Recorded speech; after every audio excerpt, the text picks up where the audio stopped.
Sige, start tayo. Okay. Sige, question. If you could ask Jesus one question, no, what would it be?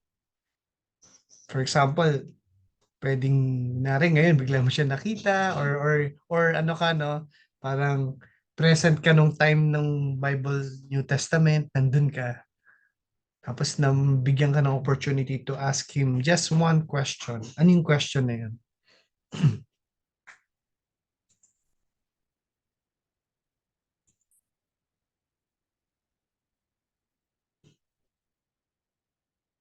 Sige, sinong gusto mo na?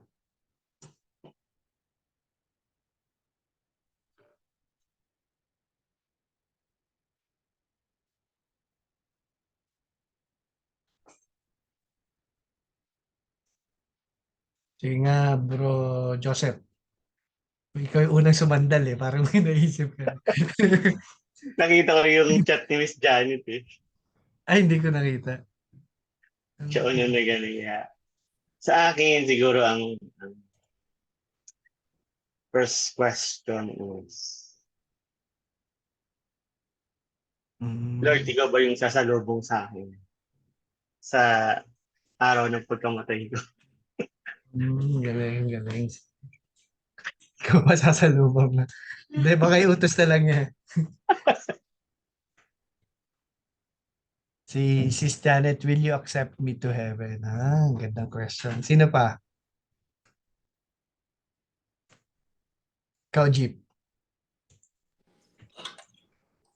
Ang tanong na sa akin dati yan, di ba? Na-share ko na sa iyo yan. Naisip ko nga kung ano yung sagot ko dati. Pero ngayon kung Sige, kung anong feel mo ngayon.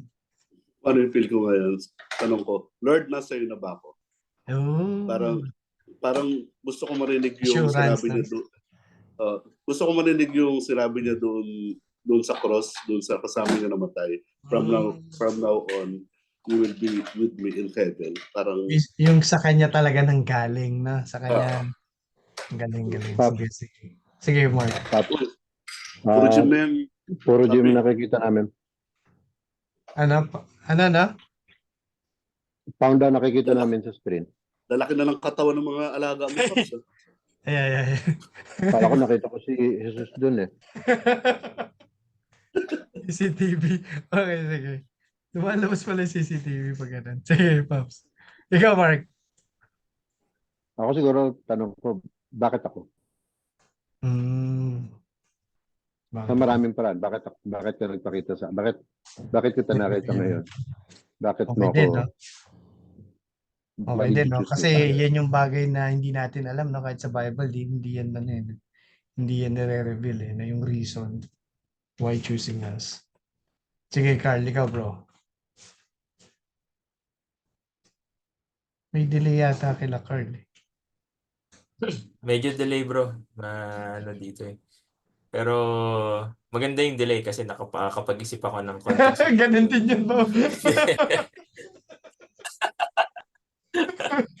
Hindi, ang hirap na tanong yun eh kasi marami akong gustong itanong eh.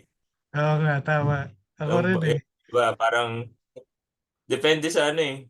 Kung ngayon tatanungin mo ako, kung nasa heartache part ka, tanungin mo bakit nangyari yun eh. Pero ngayon parang nandun kami sa ano na parang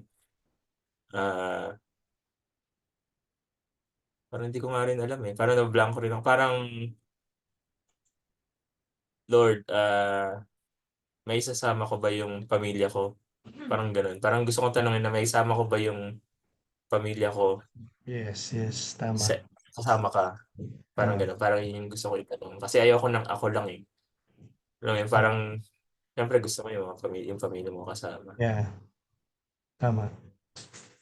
Ang sarap malaman yun, no? Yung mga bagay na gano'n. Ganda ng mga tanong nyo, ha? Ba't ako, yung unang pumasok sa isip ko yung ano, Lord, ano yung sinulat mo doon sa sand? Ano mo yung ano?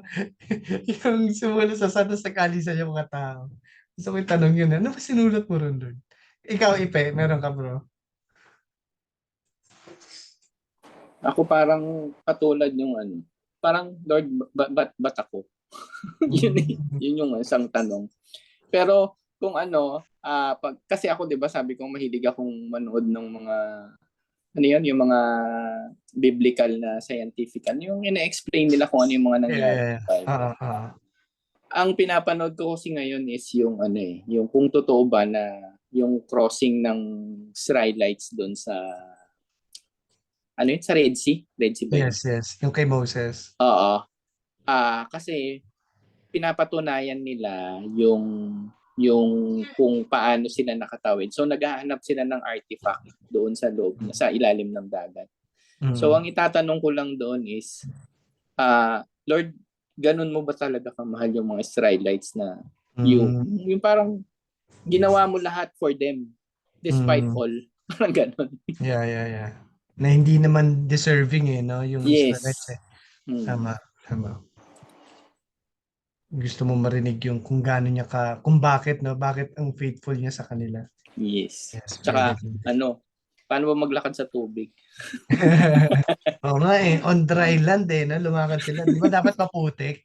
Pero sila on dry land. Pati yung moisture ng land, tinanggal ni God, no, para makalakad sila. Okay, sino pa? Paps, ako may pahabol. Meron akong naisip. Sige, Paps. Kung meron akong isang tanong na paulit-ulit kung pwedeng itanong sa kanya, tatanong ko, Lord, paano to? Parang araw-araw. Parang araw-araw ko na tanong. Parang, Dependent ka doon sa way, no? Ganun. Parang, Lord, anong gagawin ko? Parang ganun. Yeah. Lord, paano to? Okay. Pero pang araw-araw na tanong yan, no? Pang araw. Paulit-ulit. Sino pa before we start? Baka meron pa. Sis Jaja, Sis Ana. Meron kayo. Ako last. Sige bro. Last na lang. Daming tanong Isa lang Ang nga. dami talaga actually. Naisip ko kanina eh. Ngayon ang naisip ko, gusto ko itanong, Lord, is it worth it to die for me? Kasi ako, I cannot see that I'm worth dying for. Pero siya, is it worth it, Lord? Ganun. For him to die for us, ganun. For him to die for me, specifically me. Kasi ako, I hate myself, kumbaga siya, is it worth it for you to die? For the next. Para sa katulad mo, no? Parang ganun. Tama. Sino pa? Going once? Going twice? Sis Jaja, meron ka sis? Or Ana? Sis Ana? Sa akin, naisip ko, parang ang itatanong ko kung, Lord, ano ba yung purpose? How can I serve you today? Or, ano ba yung purpose mo sa akin and sa family ko? Gusto ko rin yan. Para yun yung goal setting. Yeah, gusto ko rin yun, no? Yung purpose, no? Tama. Si Sis Ana, meron? Ako, ang unang nag-reflect sa akin sa tanong na yon,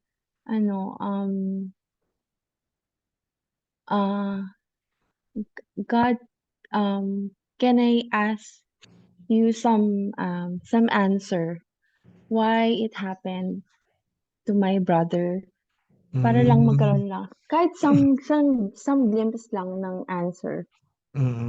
Para lang magkaroon lang ako ng direction on what is your purpose and why it happened. Kasi until now, hindi pa siya clear talaga. But still trusting that it is His plan. Yun yung unang naisip ko. Kahit konting answer man lang. Why? Kasi sobrang horrible yung nangyari. So, syempre, painful yung nangyari. So, medyo nag-trigger yung acceptance kung paano, and then kung ano yung purpose niya, bakit nangyari yun. Yun yung una kong naisip. Tama. Yung kumbaga yung mga painful events sa buhay natin, no? Kung bakit kailangan mangyari yun. kung bakit ganun kasakit, no, na kailangan natin pagdaanan. Yeah, magandang Kahit, ano rin yan.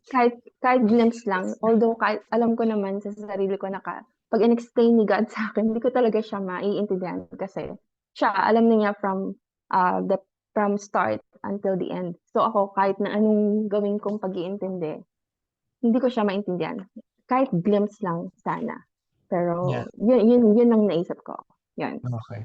Actually, yan yung reality no? Kumbaga marami talaga tayong question kay Jesus na I'm sure, no? Marami dun sa mga questions natin na siguro hanggang hanggang makita natin siya sa second coming niya, hindi pa rin natin alam kung ano yung reason, no? Pero alam nyo, sobrang blessed yung mga tao during his time, no, sa New Testament. Kasi nandun si Jesus, no? Pwede nilang itanong talaga. And tonight, pag-aaralan natin tong isang tao na to, no, na he asked Jesus for something, no? Para sa kanya, ito na yung pinaka-importante, no? Ito yung pag-aaralan natin dito sa Matthew 19, no? 16 to 26, no? So, tingnan natin dito sa tao na to na lumapit siya kay Jesus at halos same siya nung tanong ni Sis Janet, no? Kay Sis Janet, will you accept me to heaven? Or yung kay ano, meron pa isang sa inyo nagtanong, no? Kung siya ba yung susundo, no? Parang si Mark yata. Pero itong tao na to, ang tanong niya, how can I inherit eternal life? Or how can I obtain eternal life, no? So tingnan natin, no, kung sino tong tao na to, tsaka yung story behind dito sa question niya. So start tayo sa verse 16. Sabi dito sa verse 16 na, and someone came to him and said, Teacher, what good thing shall I do that I may obtain eternal life, no?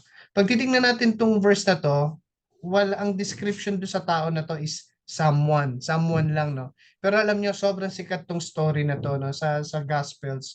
Kasi makikita natin to hindi lang dito sa Matthew, pati sa Luke, pati sa Mark, no, makikita natin yung story niya.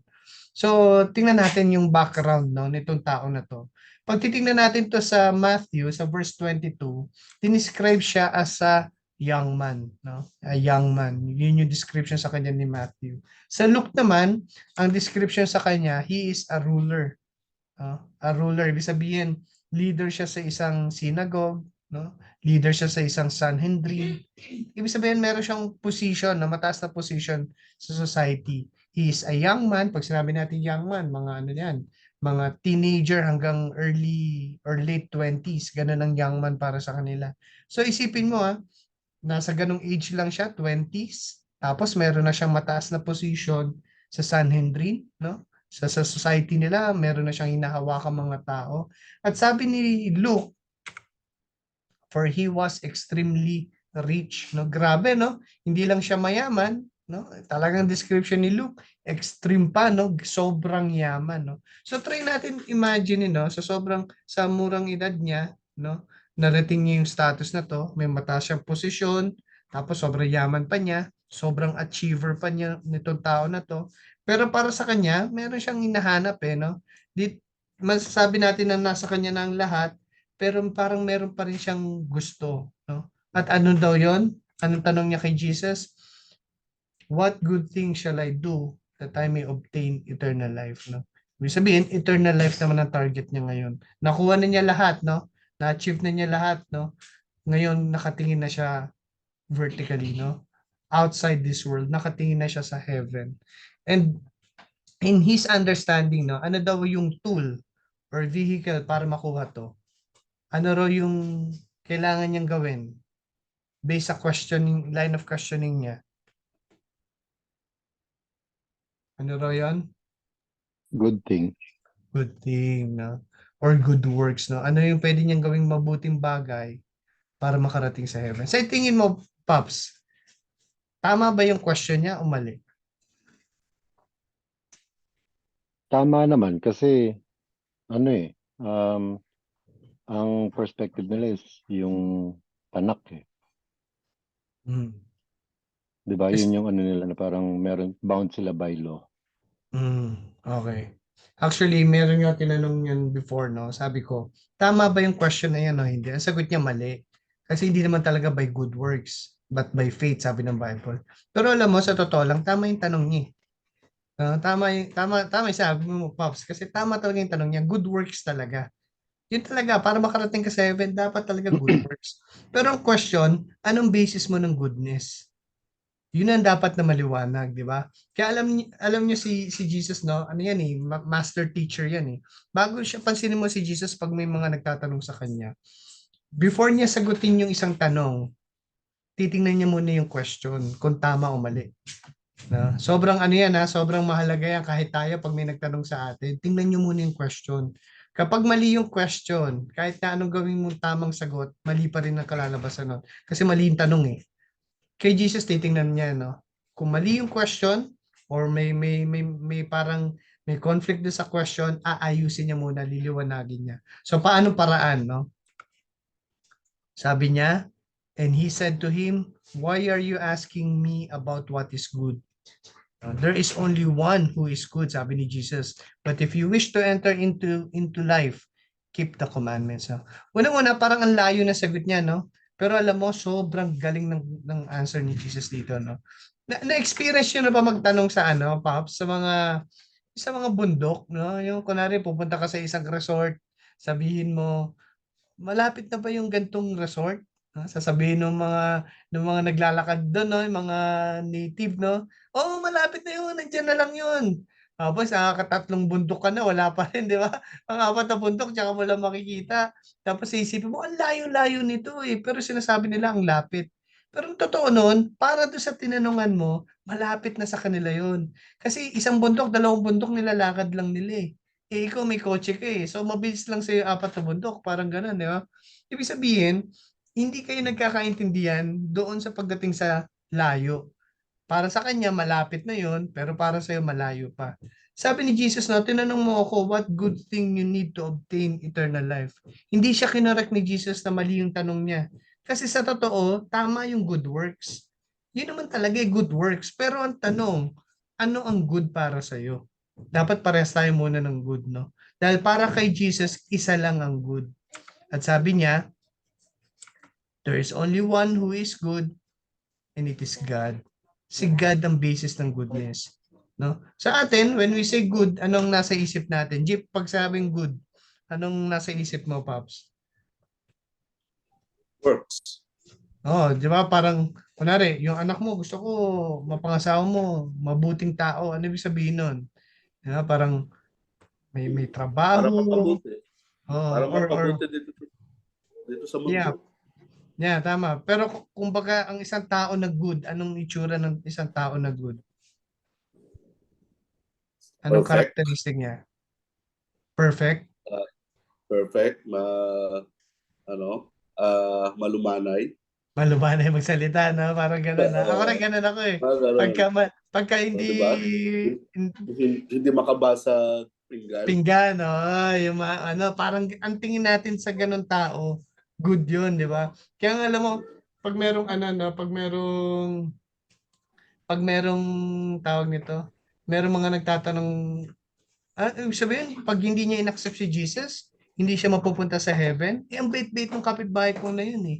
Pag sabi mong mabait, ang ibig niya sabihin ng mabait, walang bisyo, di ba? Hindi nagsusugal, sabi mo nga, ano magsalita, malumanay, magalang, may pinag-aralan, di ba?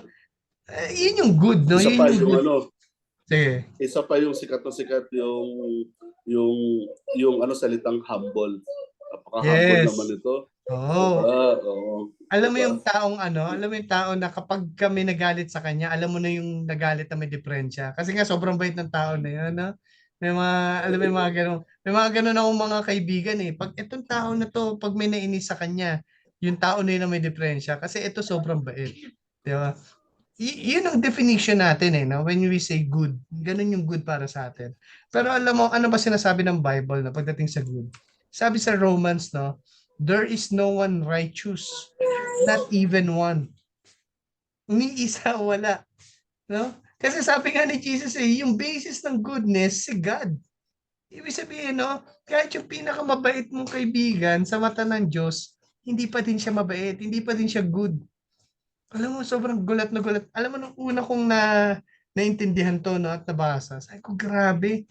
Kasi ako, every time na sharean ako before ng gospel, ang nasa isip ko, hindi ko kailangan yan, hindi naman ako mapupunta sa hell eh. Kasi mabait naman ako eh. Di ba? Parang mabait naman ako. Kung ibibase ko sa kapitbahay ko, kung ibibase ko sa kaklase ko, mabait ako. Pero kung ibibase mo ako sa Diyos, sobrang sama nating lahat. Di ba? Sobrang sama nating lahat. No? Sabi ni Jesus, no one is good, there is only one who is good. Ano? Apa i-base And He is God. No? So technically speaking, tama. Good works ang way to heaven. Tama yon.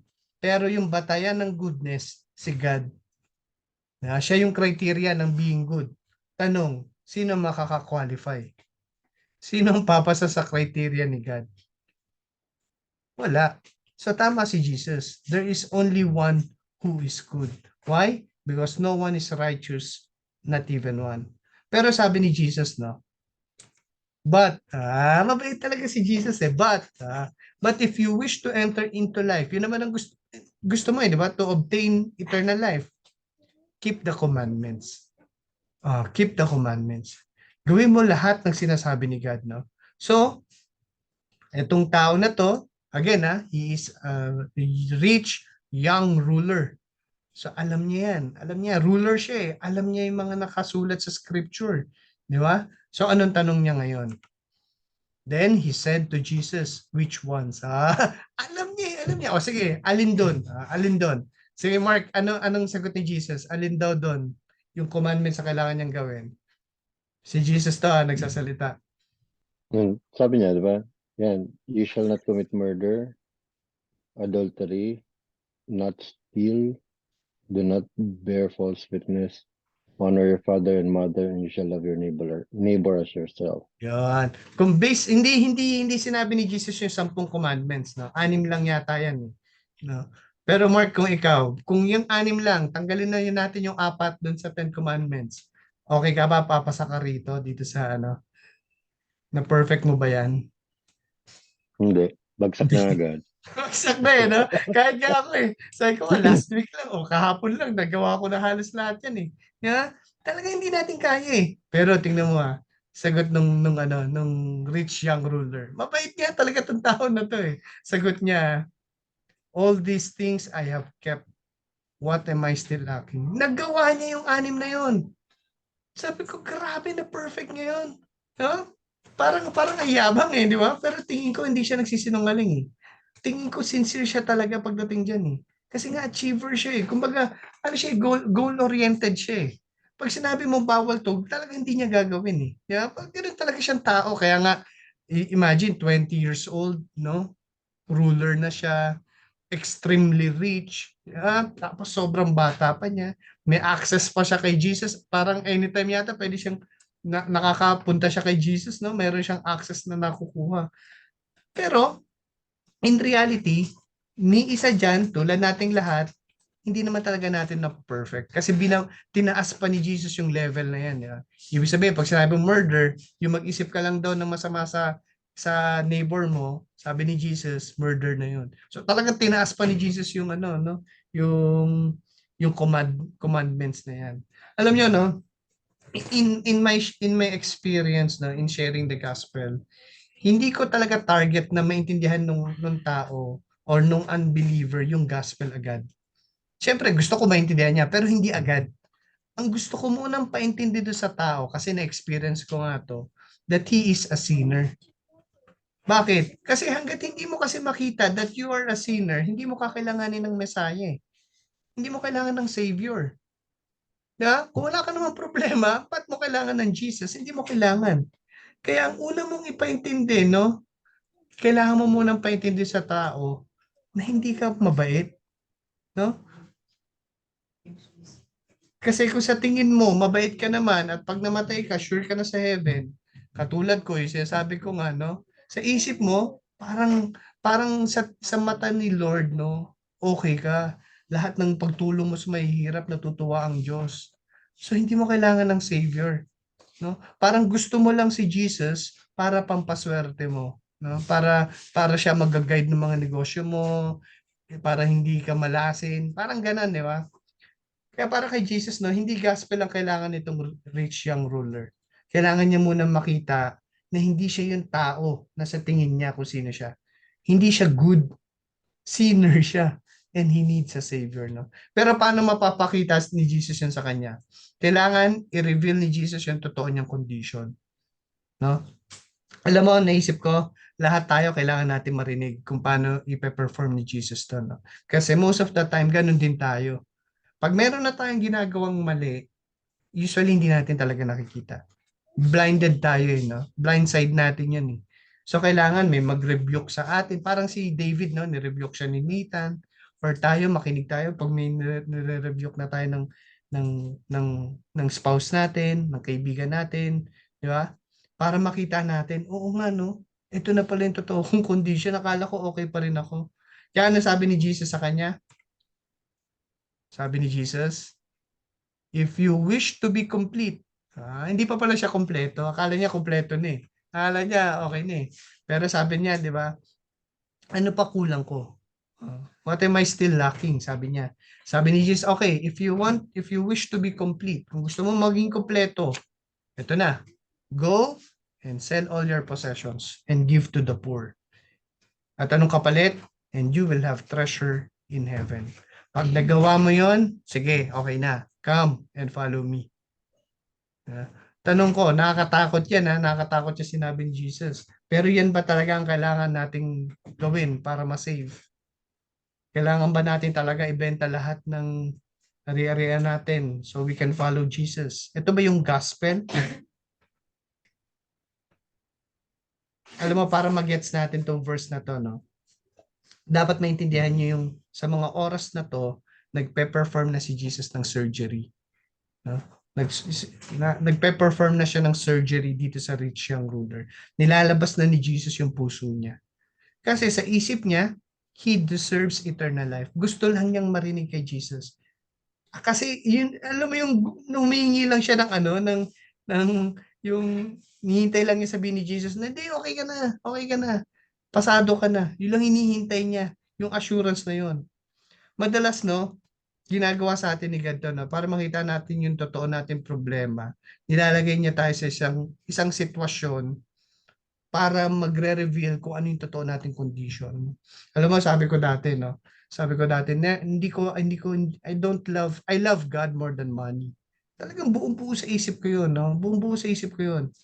Talagang sincere ako pagdating sa bagay niya. Pag naririnig ko yan sa mga messages, no, na you need to love God more than your possession. Sabi ko, wala akong problema diyan, no? Christian na ako, pero nung tinanggal ni God isa-isa sa amin, no, naggalit ako. Nagtampo ako sa Diyos, nagalit ako sa Diyos. At doon lumabas yung totoong heart ko. Mas mahal ko yung possession, mas mahal ko yung money kaysa sa kanya. Pag tinanggal na ni God yung security mo, doon ka nakakabahan. Sabi ko nga, when the rubber meets the road, no? Yung knowledge, mabilis lang eh. Mabilis lang natin matutunan lahat to eh. Pero pag pina-experience sa iyo ni God yung totoong laban, doon mo makikita yung totoong condition ng heart mo. Nasaan ka ba talaga? Meron ka talagang inaalagang idolatry, no? Ngayon, pinakita ni Jesus sa kanya yung realidad that he loves himself more than he loved God. Nandun yung puso niya. Kaya sa oras na to, gusto ipakita ni Jesus dito sa rich young ruler yung totoo niyang problema. No? Paano ko nalaman yon? Kasi sabi sa next verse, but when the young man heard this statement, yung utos niya na ibenta lahat ng possession niya, he went away grieving. Bakit daw? For he was one who owned much property. Umalis siya, humahagulgol sa iyak. No? Sabi nga doon sa isang translation daw, parang kumakamot sa ulo. Ganun daw itsura niya. Gusto niya talaga maging tama sa mata ng Diyos. Ang problema, punong-puno siya ng sarili niya. Nakafocus siya sa sarili niya. At yung number one nating kalaban, at yun ang number one nating kalaban in following Jesus. We cannot follow Jesus if we love ourselves more than Jesus. Alam mo, sabi ko nga tingin ko, itong tao na to, he believes that Jesus is God. Tingin ko, no? He believes the existence of God. God Almighty, Yahweh.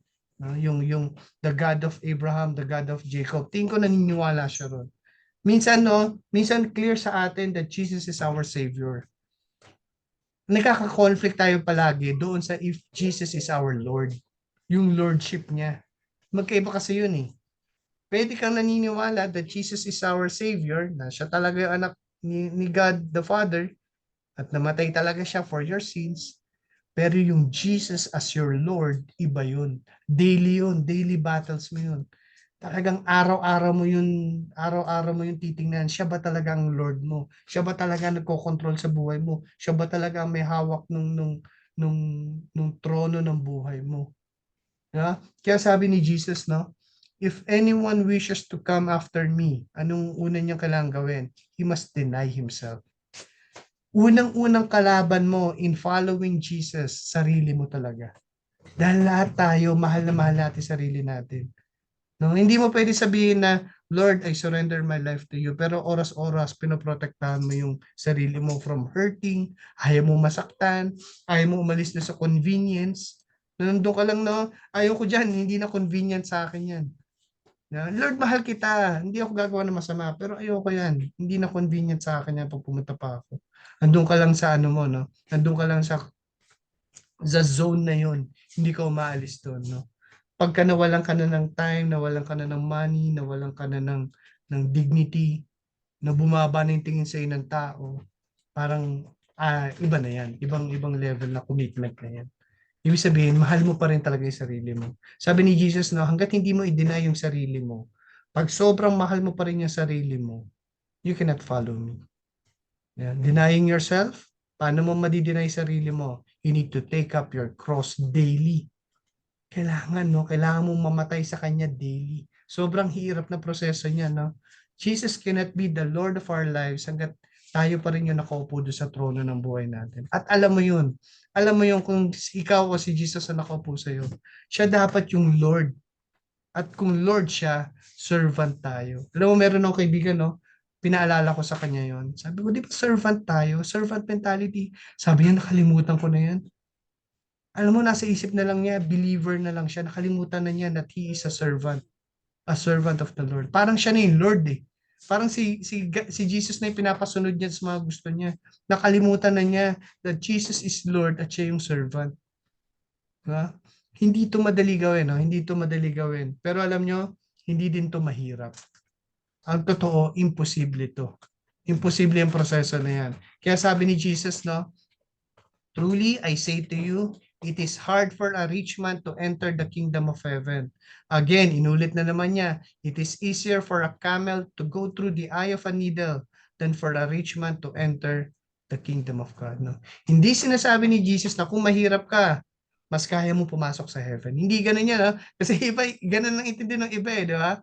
Na parang, yung wealthy man, hirap pumasok sa heaven. So yung poor man, mas madali. Ganun, hindi yun ang context nito, no? Sinasabi ni Jesus dito, kung yung mayaman na nga, yung makapangyarihan na, di ba? Yung may maayos na buhay, hirap pa din pumasok sa kingdom of God. What more pa yung walang-wala? Alam mo, during Jesus time, yung temple, hindi pwede pumasok doon ng mga shepherd kasi mahirap lang sila eh. Ang pwedeng pumasok lang doon, itong rich young ruler, pwede yan. Di ba? Yung mga mayayaman, yung mga mataas ang position sa society, pwede sila pumasok sa temple sa Jerusalem. Pero yung mga mahihirap hindi. Kaya sinasabi ni Jesus, hindi, pati yung mayaman hindi pwede. So hindi nung sinabi to ni Jesus, hindi nila naisip na yung mahirap. Kasi given na yon. Yung mahirap talagang hindi. Hirap talaga. What more pa pag sinabi ni Jesus na yung pati yung mayaman, hindi. Kaya alam mo, yung mga disciples niya, nung narinig to, anong tanong nila? Then who can be saved? Gulat sila, no? Sino pa? Kung yung mahirap, yung mayaman hindi makakapasok at yung mahirap, sino pang pwedeng ma-save? Di ba? Sino pa? Kasi nga, sabi ni Jesus, mas mahirap pa raw, mas madali pa raw pumasok, yung camel doon sa eye of the needle. Imposible yun eh. Alam mo, sabi nung meron ako isang na pakinggang preaching. Sabi niya, yung eye of the needle daw na yon, hindi raw yung needle na karayom. Yung needle daw na yon, yun daw yung door doon sa malaking gate. Alam mo yung kunwari may malaking gate, no? Di ba may pintuan yon para sa pedestrian? Yun daw yung eye of the needle. So yung camel daw, para makapasok doon, kailangan magtanggal ng bag, yung mga carry, yung mga dala-dala niyang bag, yung mga baggage niya, tapos kailangan daw niya lumuhod, and then makakapasok na siya doon sa pintuan na yon. Yun daw yung entrance ng mga camel. Hindi totoo yun. Hindi yun yung sinasabi ni Jesus. Kasi yun, posible. Yuyuko ka lang eh. Magtatanggal ka lang ng baggages, makakapasok ka na. Ang ibig sabihin ni Jesus dito, literal yung needle ng karayom. Kasi imposible. Imposible talaga. Hindi niya sinasabing mahirap na kailangan pang maging humble, ibigay lahat ng riches mo. Hindi yun. Ang sinasabi ni Jesus, imposible. Yung camel na makapasok sa maliit na butas ng karayom. Ganun ka imposible. Kaya sabi ng mga disciples niya, sino pang masisave? So ano sagot ni Jesus dito? And looking at them, Jesus said to them, with people, this is impossible. But with God, all things are possible. At yung sobrang importante rito, no? Ibig sabihin sa atin, sa tayo, no? Tayo, hindi talaga natin kaya. Kahit na sobrang bait mo pa, kahit sobrang active ka pa sa ministry, kahit sobrang obedient mo pa sa Diyos, yung salvation mo, hindi mo pa rin talaga deserve. No, hindi mo talaga deserve. Yung kanina narinig ko yung tanong, no, Lord, bakit ako? Sa totoo lang, hindi ko alam yung sagot doon. Kahit ni isa sa atin walang alam kung bakit. Talagang all by the grace of God. Wala kang na-contribute sa salvation mo. Wala kang naitulong para ma-save ka. Talagang hindi naging basis ang goodness natin, hindi naging basis ang status in life natin, hindi naging basis yung nagawa mong mabuti from the past para ma-save ka. Kasi sabi ng Bible, while we are still sinners, Christ died for us. Nung sinave niya tayo, hindi dahil sa mabait ka, sinner ka talaga. Ibig sabihin yung salvation mo, all by God's grace. Alam mo ba't ko to inuulit-ulit mo? Kasi one day, gagamitin ka ni God eh. One day gagamitin ka niya. At kapag nakita mo na no na that you are already advancing the kingdom of God, no, ginagamit ka na, yung buhay mo yun na ang focus. Huwag mong kalimutan tong foundation na to. No, kahit na ang dami mo pa rin ginagawa para sa Diyos, kahit na ang ano mo na no, ang active mo na in serving God, huwag mo pa rin kalimutan to. Na si God kinuha ka from the slavery of sin. Isipin mo yung picture na yon, para kang gusgusin, no? Na galing ka sa slave market. Nandun ka, no? Hindi ka pwedeng pumili ng amo mo. Yung amo mo pipili sa'yo. No? Nandun ka, nakagapos yung kamay mo. Di ba? Nandun ka sa slavery of sin. Tapos kinuha ka ni God. Hindi dahil sa malinis ka, hindi dahil sa mukha kang mabait. Pero all by God's grace. Walang reason yun. All by God's grace. Kaya balikan natin yung truth na yun. Pag may pinapagawa sa iyo si God, it's always by God's grace. Pag meron siyang gusto kanyang yung leap of faith, yun talagang hindi mo naiintindihan pero clear sa iyo, yun ang pinapagawa sa iyo ni God. Tandaan mo itong truth na to, no? Na sinave ka all by God's grace, no? Bakit?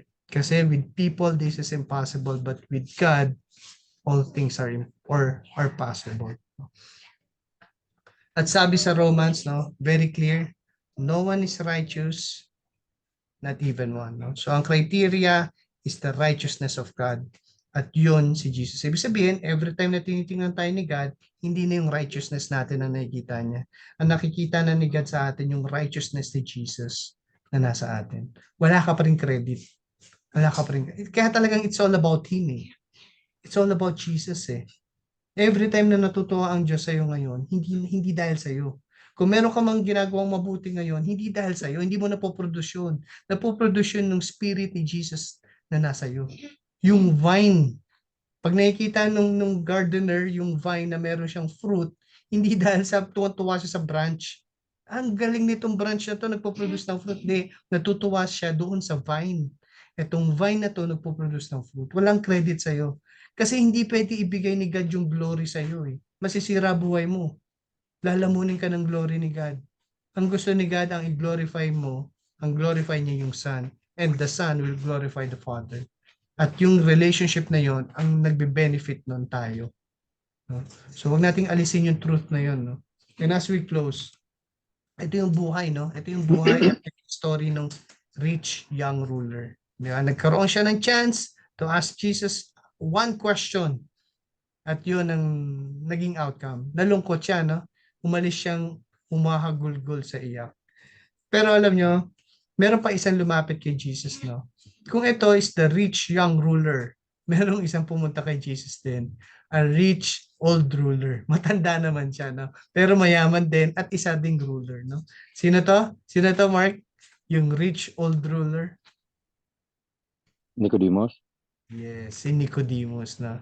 Pinuntahan din siya, si Nicodemus, sobrang yaman yan, no? At ruler din yan, leader yan ng Sanhedrin, di ba? Pero hindi siya bata, no? Matanda na siya. Pero pumunta rin siya kay Jesus, no? With the same question. Pero pansinin natin kung paano magtanong yung tao kanina. It's all about him. Lahat nagawa daw niya, lahat na accomplish niya, ano pang kailangan niya. Puro about sa kanya, di ba? Pero tingnan mo yung heart ni Nicodemus, no?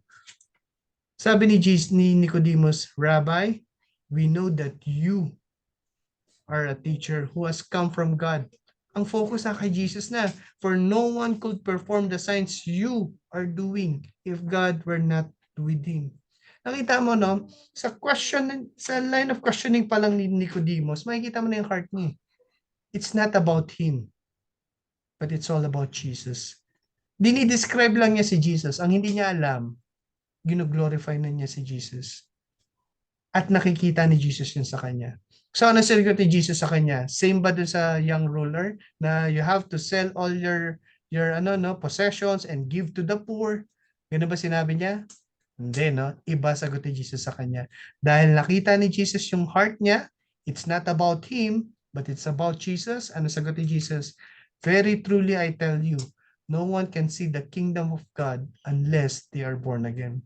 And later on, sinabi ni Jesus sa kanya yung famous, yung pinakasikat na verse sa buong Bible, John 3:16. For God so loved the world that He gave His only begotten Son, that whoever believes in Jesus, he will have eternal life. Ang galing, no? Ang layo ng sagot ni Jesus compared sa young ruler. Bakit? Because Jesus saw the heart of Nicodemus. Nakita niya, it's not about him, it's all about Jesus. No? So, as we share, no, yung tonight, no, yung sharing natin. Tingnan natin, no. Kapag ba nag-perform si God ng heart surgery sa iyo ngayon, ano yung gusto niyang tanggalin mo? Ano yung gusto niyang i-give up mo sa kanya? Tandaan natin sinabi ni Jesus kanina, kung i-give up mo lahat ng possessions mo, and you will have, may kapalit, and you will have treasures in heaven. Hindi naman talaga siya nawalan, eh. Na, hindi naman sadista si Jesus, eh. Merong kapalit. Pero ang kapalit, eternal. Eternal blessing, eternal reward. Ang problema, ayaw niya. Mahal niya tong mundo na to. Mahal niya tong mundo na to. Wala siyang pakialam sa eternal rewards. Ikaw ba, willing ka ba i-give up itong mundo na to kapalit ng reward na ibibigay niya sa heaven? Kasi if you truly believe that there's such a place as heaven or merong eternal life talaga, then you should believe the promise of Jesus. That if you surrender, no, lahat ng earthly idols mo, He will reward you treasures in heaven. So ano ba yung gustong pag-give up sa ni God? At willing ka ba i-give up ito sa Kanya?